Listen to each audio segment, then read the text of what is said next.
Тыңдармандарым, арнама қош келдіңіздер.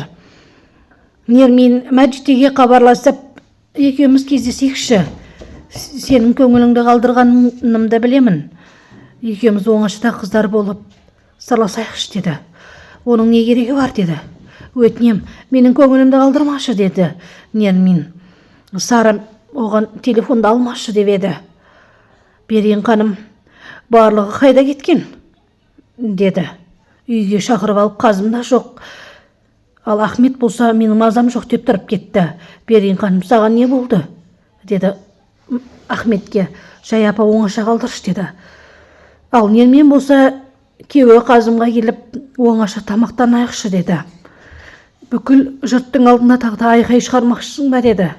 Жоқ, екеуміз оңаша, менікі дұрыс болмапты деді.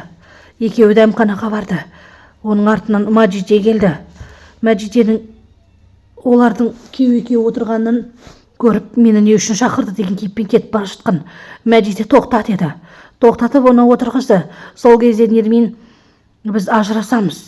Қазым, ажырасуға келісімді берем деді. Бірақ сол сөзді естіген Мәжите түсінбеді. Ал Шермен ханым Ахмет туралы қандан айтып жатыр. Оның қандай адам? Құдай-ау, мен оны күйеу бала қылмақшы болдым ғой. Құдай сақтасын ондай адамнан деді. Ал Ахмет болса, Мәжитенің үй жағына келіп ойланып отыр. Ал Нермин болса, Мәжитенің алдында ақталып әлек. Ал Мәжите жанындағы адамдарға, мына кісілердің не деп айтып жатқанын түсіндіріп бере аласыздар ма? Мен түсінбедім деді. Шермен ханым, Мәжитенің келетін уақыты болды ғой. Ол қайда жүр деді.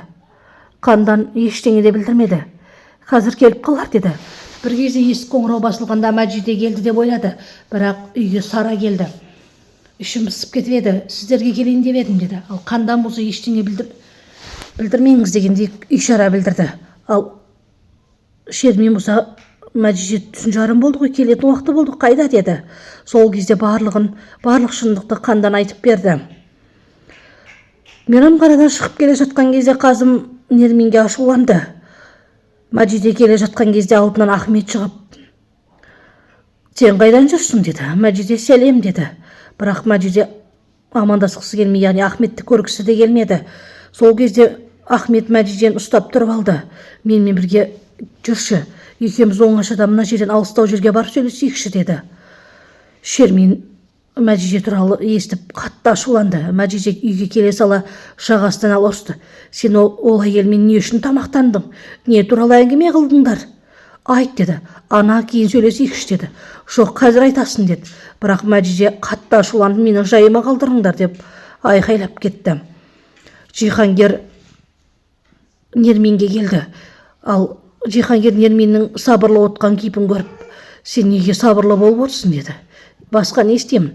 Оған ажырасатынымды айттым. Ажырасуға келісім бердім деді. Ал қазым психологқа келді. Психологқа сыйлық кепті, бірақ ол кісі сыйлық емделушілерден алмайды екен. Неге алмайсыз, алсаңызшы деді. Сізге рахметімді айтайын деп деді. Не үшін маған рахмет айтасыз деді. Қазым қандан арқылы Мәжитені тау жақтағы үйіне алдырды. Қандан Мәжитеден кешірім сұрап кетіп қалды. Ал Мәжите болса, не айтпақшын, мен кетем, босат деді. Ал Ахмет болса, Мәжитенің үй жағын торолдап жүр. Оны Шермен ханым көріп қалып, оңбаған, менің үйімнен аулақ жүр, қызымнан аулақ жүр деп айқайлады. Берен Ахметке хабарласып, ағаң қайда, ағаң таппай жатырмын деді. Ана Мәжите қайда деді. Мәжитен қайдан білем, ағаңды таппай жатырмын деді. Мәжите қатты ашуланып, мені жібер деді. Мен сенімен сөйлескім келмейді, сөйлесетін әңгімем де жоқ. Кешегі жағдайларыңды түсінбедім. Сендер ерлі-зайыптыларсыңдар. Екеуің бір-бірін түсінетін шығарсыңдар, ал мен сендерді түсінбедім деді. Мәжите, саған бүгін сөйлесейікші, барын айтам. Сол кезде тыңдамайым сені деп Мәжите кетіп бара жатты. Артынан қорқақсың деп қазым айқайлады. Жағалауға келіп екеуі тағы да оңаша сөйлесті. Сол кезде қазым, сен сезіміңнен қорқасың деді. Я, мен сезімнен қорқамын. Сені жек көрем.